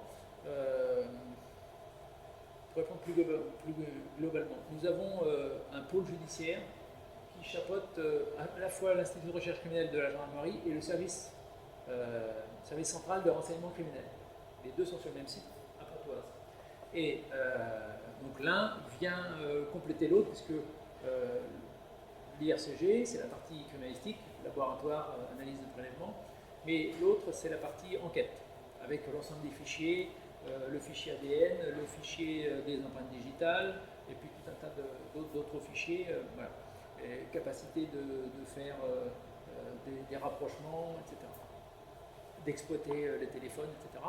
Et au sein de ce service central de renseignement criminel se trouve un département des sciences du comportement qui vient aider les enquêteurs, notamment dans les étapes de garde à vue, pour dire, voilà, il faut poser telle question, j'ai détecté telle réaction quand la question a été posée, donc il faut lui poser telle question dans tel ordre, parce qu'on va justement vérifier sa réaction, etc. Donc, quand on leur dit qu'ils sont des profilers, ils n'aiment pas, mais c'est un peu ça, c'est les sciences du comportement, et c'est exactement ça. On bénéficie d'une équipe, ils sont 8, et donc ils interviennent partout lorsqu'il y a besoin, ils interviennent notamment dans le temps de la garde à vue pour essayer d'orienter les questions des enquêteurs, pour essayer de voir la réaction et puis de voir un peu comment ils réagissent et comment on peut exploiter cette réaction pour poursuivre l'enquête.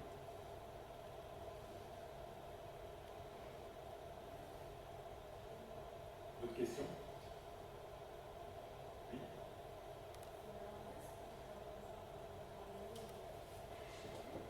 Oui.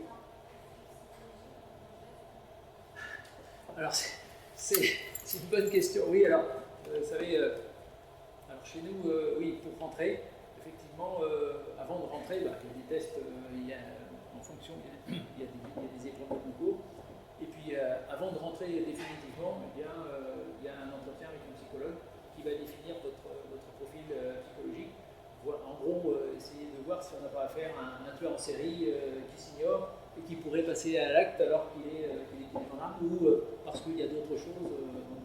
Oui, on est tous passés entre les mains de psychologues. Et quand on fait des opérations de recrutement, elles sont faites conjointement avec des entretiens psychologiques pour vérifier. Voilà. Je disais ça tout à l'heure de manière caricaturale, mais non, c'est surtout pour voir si dans le passé de la personne, il n'y a pas des choses qui seraient contradictoires avec le fait d'occuper une fonction de gendarme qui est amené à intervenir sur des situations particulières, exceptionnelles, comme des suicides ou des accidents mortels, etc. Et donc il faudrait le mettre en difficulté et faire en sorte qu'il ne puisse plus exercer sa fonction de gendarme, parce que dans son passé, il a été confronté à ce genre de situation et que ça a laissé des traces et que c'est un peu rédhibitoire avec le fait d'exercer les fonctions de gendarme. Et c'est la même chose pour la police. Évidemment, on doit se prémunir de tout ça, même si personne n'est infaillible, mais voilà. Oui, j'avais une question sur la dimension scientifique. Oui. On avait appris par votre collègue que les normes étaient finalement assez rigoureusement les mêmes selon les pays, oui. Notamment pour définir des cas très précis en liaison avec les preuves qui sont nécessaires pour le tribunal international pénal, par exemple, dans le cas de l'Ukraine. Est-ce que c'est quelque chose qui est général finalement au niveau mondial? Il y a des normes qui sont remises à jour en fait régulièrement, et comment ces remises à jour, ces mises à jour sont-elles réintégrées pour tout le monde? Comment on travaille collectivement pour garder ces barèmes et ces éléments? Voilà. Et puis moi, ce qui m'intéresse aussi, c'est votre vision de chimiste et de scientifique. Comment est-ce qu'aujourd'hui vous arrivez encore à penser avec ce bagage dans le cadre de votre travail, parce que j'ai l'impression que vous êtes quand même plus dans la coordination finalement, aussi le fait d'accompagner des groupes entiers. Oui. Alors, pour répondre à la première question, il y a une instance internationale qui s'appelle Interpol, notamment pour l'identification de victimes, qui en fait donne un peu le type de critères à retenir, comment on doit les retenir, etc. Et puis on est présent, alors il y a des réunions, et donc on fait remonter, comme tous les scientifiques, on échange. Échange fait des publications, et donc les différentes publications qui sont faites permettent de faire évoluer les protocoles, et du coup les protocoles Interpol évoluent. Donc du coup sont remis à jour et évoluent périodiquement. Il y a des choses qui évoluent.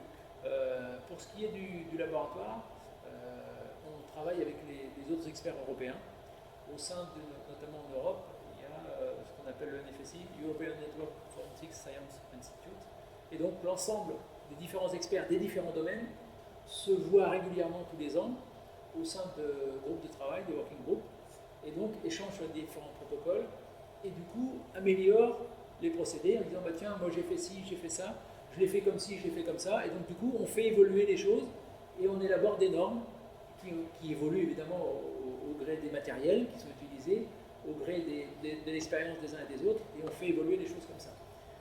Autre chose, c'est qu'il arrive parfois qu'on soit sollicité par exemple, une fois j'ai eu une demande d'un camarade anglais qui avait besoin d'identifier des fibres contenues dans le coffre d'une Renault 25.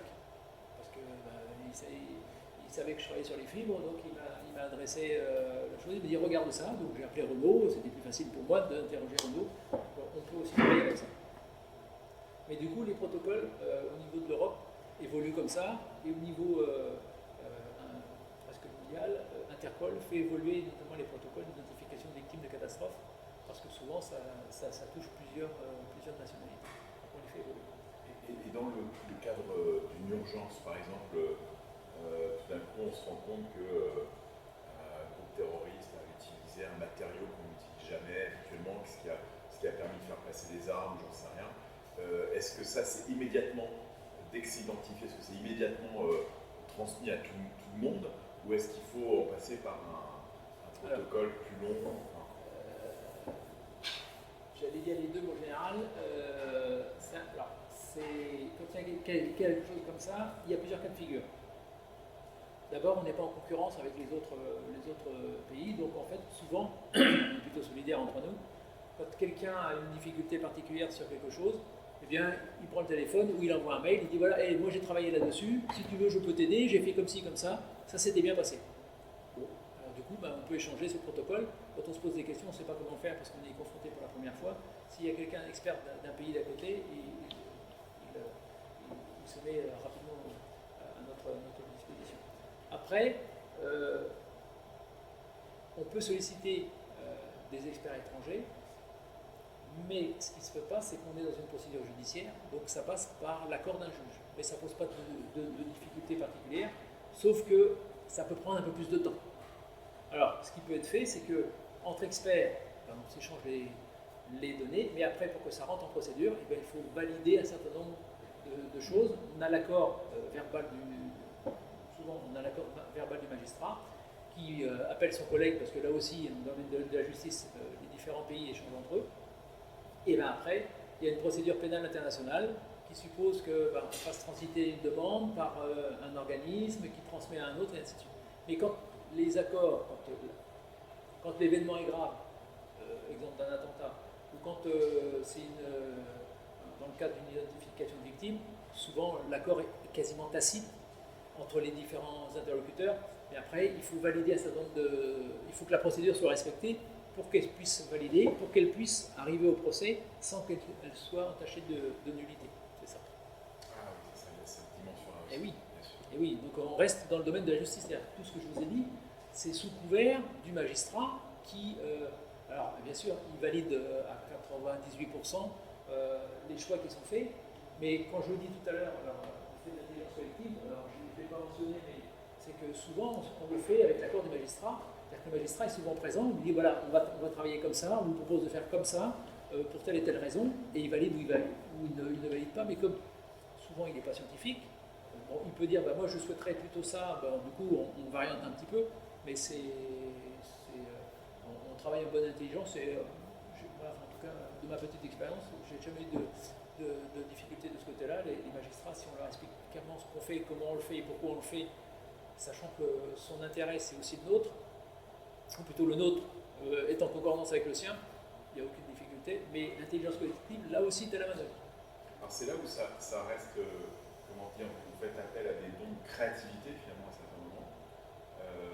C'est-à-dire que vos collègues, ou même vous allez mettre en œuvre une réponse contextualisée. Oui. Mais avec le protocole, les artistes travaillent souvent dans l'incertain, dans la création, donc ils peuvent être à ce niveau-là pas forcément dans les clous. Mais ça peut faire émerger des choses assez intéressantes. Oui, absolument. Alors, on voit comme ça des films, de temps en temps, des séries télé où on a, d'un coup, il y a un voyant qui avec un groupe de... Ah oui. Ah oui, ça arrive parfois. Des voyants. Ah oui, quand on n'a pas d'informations sur les disparitions de personnes, on utilise des voyants, sachant que quand on est scientifique, vous dire qu'on accorde beaucoup de crédit aux voyants, mais ça fait partie des éléments, si ça peut faire avancer l'enquête, il ne faut pas se priver. Les sciences du comportement, ce n'est pas une science exacte, mais en fonction de la réaction, de la sensibilité de la personne, eh bien, on peut avoir une information, ça marche ou ça ne marche pas, mais ça mérite d'être exploité. Vous avez des exemples de ça passé? Oui, je crois que dans On a l'affaire. tous en tête le film de Christopher Walken, par exemple. Alors, j'ai pas de film en tête, mais je crois que dans l'affaire Fourniret, je crois qu'il y a eu des voyants qui ont été utilisés. Oui. Enfin, Ah oui, parce que si ça peut faire en sorte d'apporter une information qu'on n'avait pas, Ah oui. pourquoi se priver? Non, on est. Non, mais c'est pas très. Comment dire, Alors, oui, non. c'est pas très rationnel, je dirais. Voilà. Alors, quand on fait preuve de créativité, c'est pas comme les artistes, nous, on est plutôt dans la race. Mais oui, bien sûr. Le rationnel. On est plutôt dans le rationnel. L'irrationnel, chez nous, mais il faut quand même avoir à l'esprit que bon nombre de découvertes ont été faites par des accidents, des choses qui sont irrationnelles, c'est-à-dire des trucs qu'on n'aurait pas pensé. Typiquement, la découverte de la photographie, c'est parce que Niepce, il avait mis dans son tiroir une plaque radio avec qu'est-ce qu'il y avait il y avait une plaque avec des rayons X et ça a imprimé. Hop, c'est comme ça qu'il a déterminé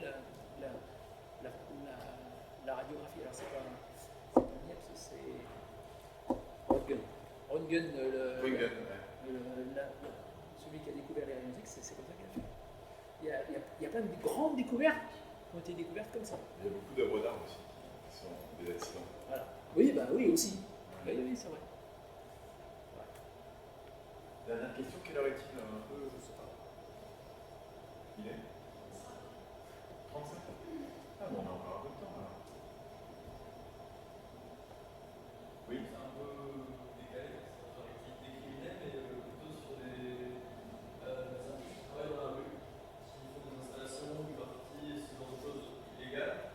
Je veux savoir s'il y avait des enquêtes et quels moyens étaient mis en place pour enquêter sur ces artistes-là, quelle analyse est faite sur. Oui, alors c'est une bonne question. Alors effectivement, tout ce qui est graffiti, comme on fait des analyses de peinture sur les véhicules, eh bien on fait des analyses de peinture. Donc on va demander aux techniciens d'aller faire des prélèvements de peinture sur le mur qui a été tagué, et puis on va essayer de trouver à quel type de peinture il appartient. On va essayer de trouver quel type d'aérosol correspond, parce que ce sont des aérosols. Et puis du coup, après on va mener l'enquête, on va voir à qui est le revendeur de ce type d'aérosol, à qui ça a été vendu, et on essaie de remonter comme ça. Des fois ça marche, des fois ça ne marche pas. Si on a une piste, eh bien à ce moment-là, on peut être amené à faire une perquisition. Et si on trouve chez la personne la même peinture, ou si on trouve dans ses vêtements, dans son sac la même peinture, ça incrimine l'individu. Mais effectivement, on utilise aussi parfois, on utilise la diffraction de rayons X, la photogrammétrie, etc. et la chromatographie en couche mince pour déterminer la composition.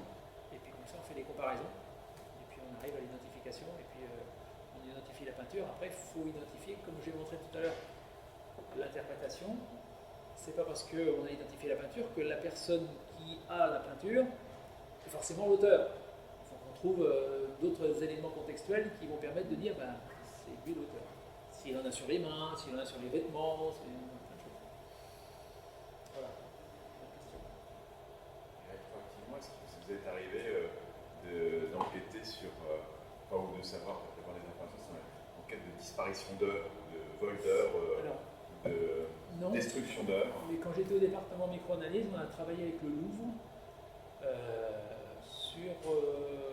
avec la diffraction de rayons X, parce qu'eux, ils utilisent les rayons X pour dater, pour dater, ils peuvent aussi, mais c'est surtout pour voir si la peinture, si c'est une fausse peinture ou est réellement une œuvre vraie. Parce qu'en fonction, les compositions des peintures varient, et donc eux, ils ont des gros bâtis de rayons X pour passer des grandes œuvres. Au Louvre, ils ont ça, et donc ça permet de faire la chasse aux faussaires, ou en tout cas d'identifier une véritable œuvre d'une copie. Oui, il y a plein d'activités, donc on se retrouve souvent, on est sollicité pour des situations, des choses qu'on n'avait jamais faites. Oui. Du coup, alors là, c'est deux mondes qui échangent, parce que le monde de l'art et de la vérification des œuvres C'est loin de notre monde à nous, encore que on se rejoint sur l'enquête. S'il y a des faussaires, on peut être amené à travailler avec eux, etc. Donc on est un peu à la croisée des chemins quand Oui, ce genre de choses. Et, je me posais la question de savoir ce que devenaient les éléments que vous collectez quand ils sont mis sous scellé.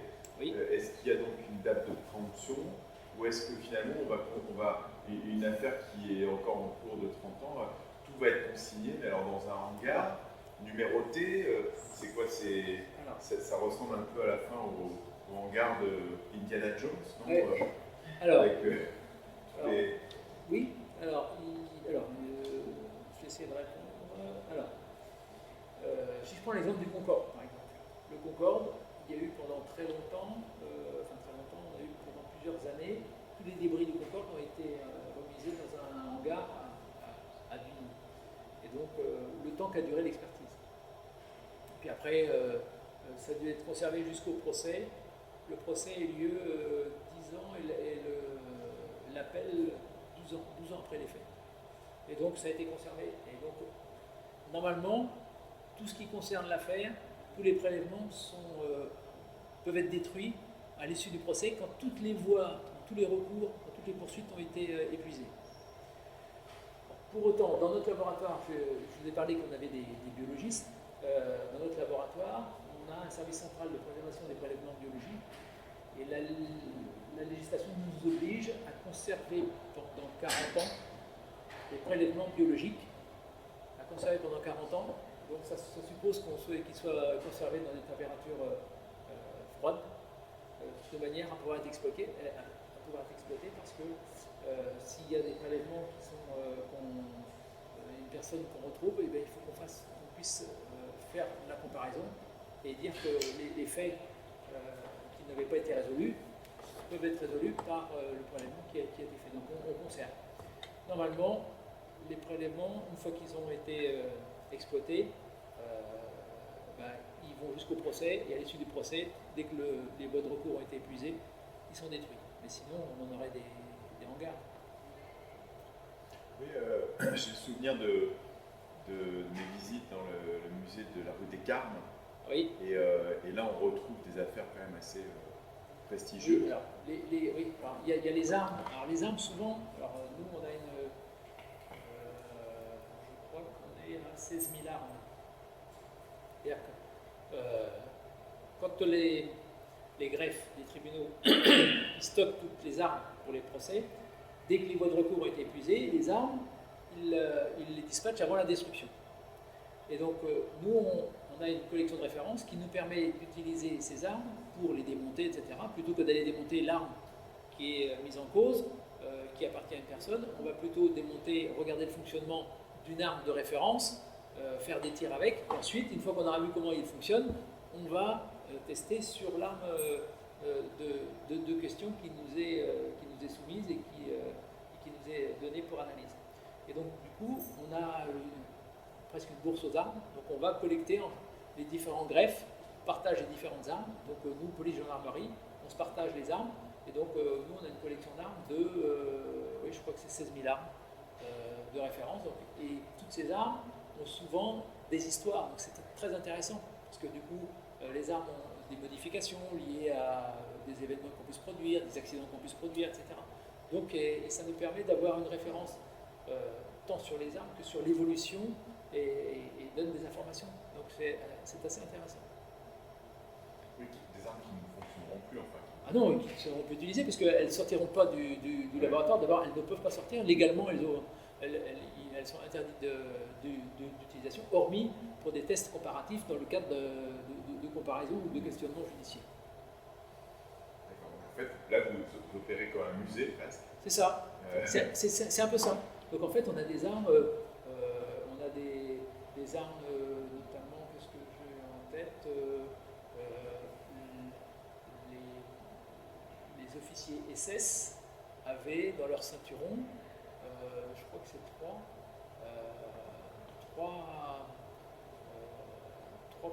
trois projectiles de 22 long rifles, c'est-à-dire que dès qu'ils étaient arrêtés, hop, ils ouvraient et ils déclenchaient, et donc ils tuaient la personne qui était en face d'eux. Qu'est-ce qu'il y a d'autre C'était un pistolet alors Oui, c'était une arme, enfin une sorte de pistolet dans le. Dans le. Comment ça s'appelle? Oui, Le ceinturon. dans le ceinturon. Dans le ceinturon. On a aussi, je crois qu'on a les pistolets de duel qui ont été utilisés au début du siècle, je ne sais plus pourquoi. Enfin, on a tout un. Non, ça vaut le coup de visiter. Donc, et nos balisticiens sont assez férus de ça et donc racontent des histoires sur l'arme, comment elle a été utilisée, dans quel contexte, etc. D'accord, oui, donc ça vous consignez, il faut des historiens pour ça. Alors, on n'a pas spécialement d'historiens, c'est-à-dire que les balisticiens qu'on a chez nous sont des gens qui sont passionnés par la balistique, passionnés par les armes, et donc ça rentre dans leur connaissance, et donc ils accumulent. Mais la difficulté, c'est que comme ils accumulent des connaissances et qu'ils ne les consignent pas, quand ils s'en vont, qu'ils partent à la retraite ou qu'ils sont mutés, il y a une perte d'information. Oui, c'est regrettable. Ah oui. Et comme n'importe quel artiste ou personne, il ne consigne pas tout ce qu'il sait, donc malheureusement, il y a une perte de mémoire qui s'opère. Dans sa liste d'archives, ça c'est pas résolu Pas encore. Non, pas encore. Ok. Écoutez, merci infiniment. Je pense qu'à moins qu'il y ait encore quelques questions. Oui, une dernière question. Oui.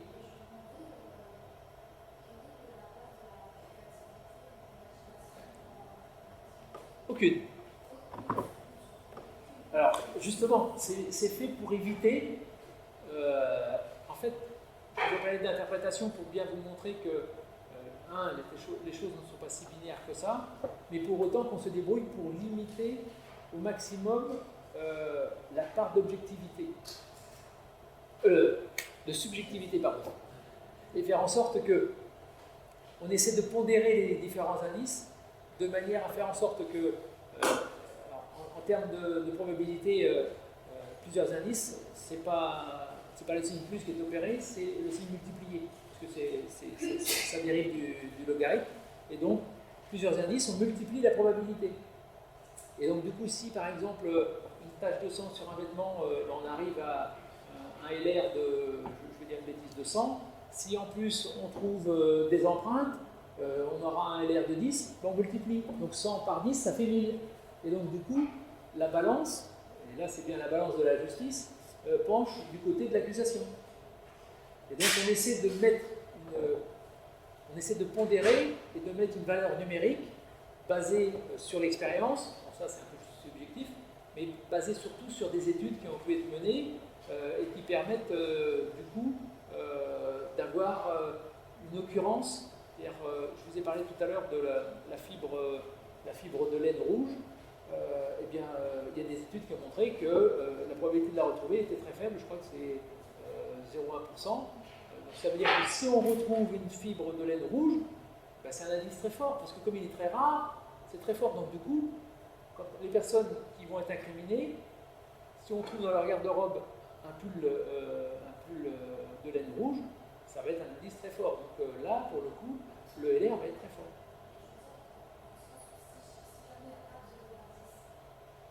Alors, rares sont les fois où il n'y a pas d'indice. Non, on travaille sur... Non, enfin... À l'extrême, ça pourrait arriver, mais il y a toujours un indice, il y a toujours quelque chose, il y a toujours une trace de pas, il y a toujours une fibre, il y a toujours un cheveu, il y a toujours quelque chose. Donc on a toujours un indice. Donc, mais en termes de créativité, c'est pas tout à fait... Non, c'est pas dans ce domaine qu'on évolue. Là, nous, on est plutôt dans le rationnel, et on essaie de tout ramener au rationnel, de manière à ce qu'il y ait le moins de discussions possible, notamment au procès, pour que la personne, alors soit elle est coupable ou pas, ça c'est autre chose, mais en tout cas, que ce soit les indices qui soient à l'origine de sa mise en cause, et pas l'inverse. Alors, je n'en ai pas parlé parce que je ne voulais pas être trop long, mais souvent les procureurs raisonnent à l'envers. C'est-à-dire qu'ils disent quelle est la probabilité que la personne soit coupable si j'ai cette trace. Du coup, c'est ce qu'appellent les Anglais le prosecutor fallacy, c'est-à-dire qu'on raisonne à l'envers, c'est-à-dire qu'on travaille à charge et pas à décharge. Tandis qu'en faisant comme ça, on travaille à charge et à décharge. Il y a une trace, comment je peux la rapprocher de l'activité criminelle ou de l'activité délictueuse, Alors que si on travaille à l'envers, en disant quelle est la probabilité que la personne soit coupable si elle a fait ça, on travaille un peu à l'envers, on travaille à charge et c'est pas forcément satisfaisant. Et ce principe de théorème de Bayes, si vous regardez un peu ce que ça recoupe, c'est beaucoup plus utilisé dans le domaine de la bourse. En bourse, forcément, quelle est la probabilité que le cours monte si j'ai une guerre en Ukraine ou si j'ai, je sais pas, Joe Biden qui décède ou des choses comme ça. Ça a un impact, donc du coup, dans ce domaine, le théorème de Bayes intervient beaucoup.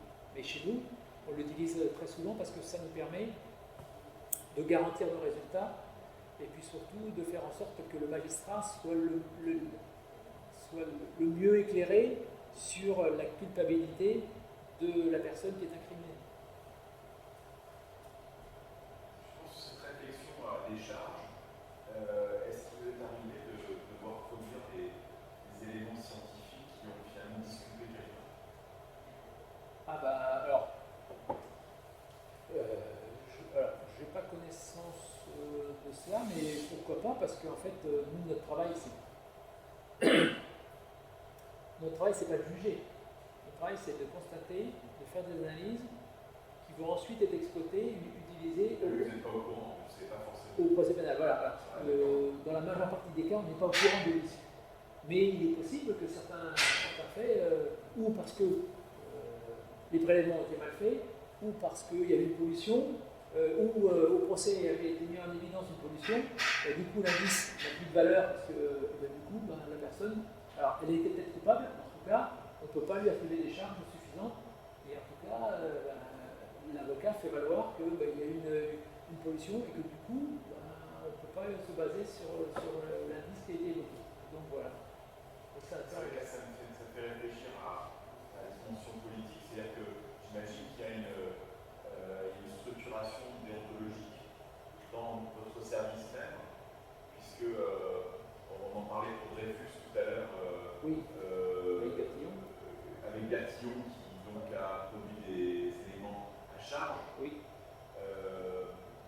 Là on a vu la façon dont Poutine organise en une journée, il envoie des collègues des gens comme vos collègues, mais sauf qu'ils savent déjà le résultat avant même d'être arrivés. Donc,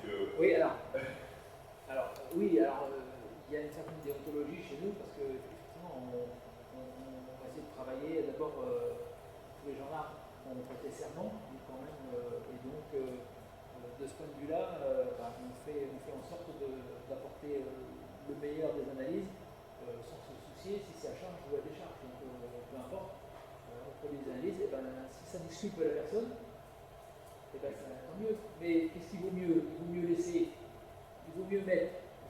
laisser un coupable en liberté plutôt que de mettre un innocent en prison. Donc du coup, si on se trompe ou si on n'arrive pas à arriver à mettre en évidence que la personne est coupable, c'est comme ça, la science fait que peut-être que si on attend 8 ou 10 ans, les progrès de la science feront que on sera plus en capacité. C'est typiquement ce qui s'est produit avec l'affaire Kulik.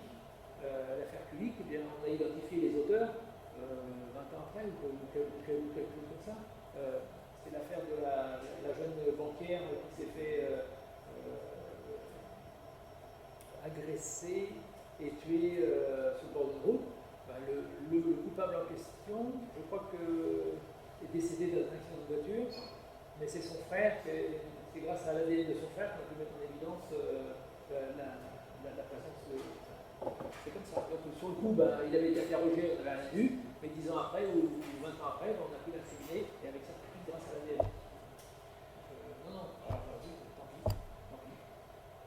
Mais notre travail, c'est pas de juger. Notre travail, c'est de fournir les analyses.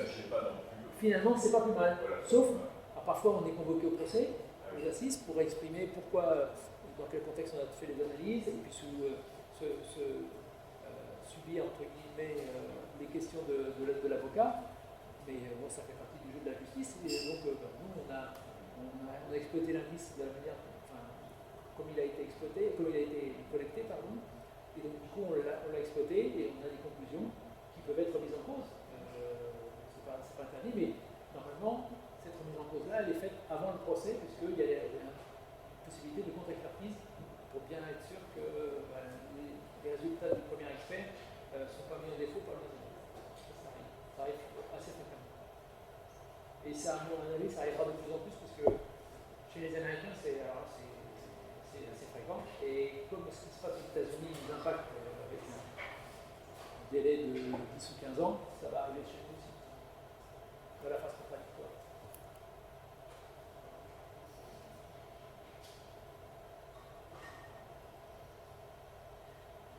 Une dernière question en clôture la séance. Quel est le kit idéal d'un investigateur lambda dans votre équipe? Est-ce que c'est des sachets de pH? Enfin, ils ont quoi? Ils ont une mallette avec. Alors, donc là, je vois parce que toi, dans les. Oui, alors bon, c'était juste pour illustrer, là, effectivement. On essaie de tout prendre. Il n'y a pas de mallette type. Il y a du matériel de prélèvement. Des gants blancs.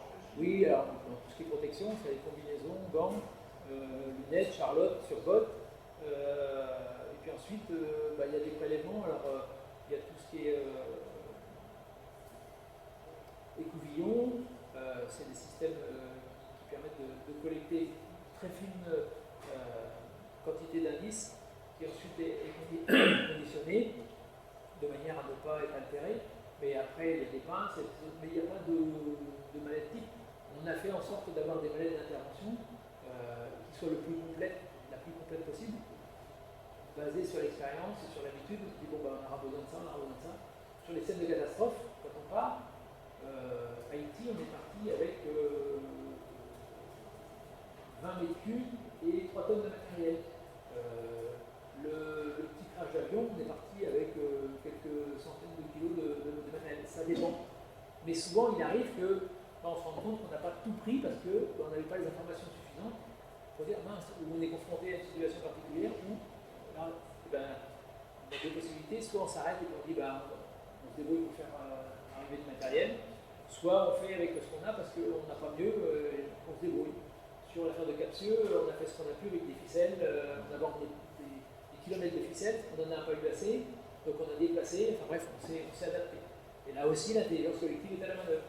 C'est-à-dire qu'on réfléchit tous ensemble, on se dit comment on va faire, on pose les choses, et puis chacun réfléchit, et puis on avance.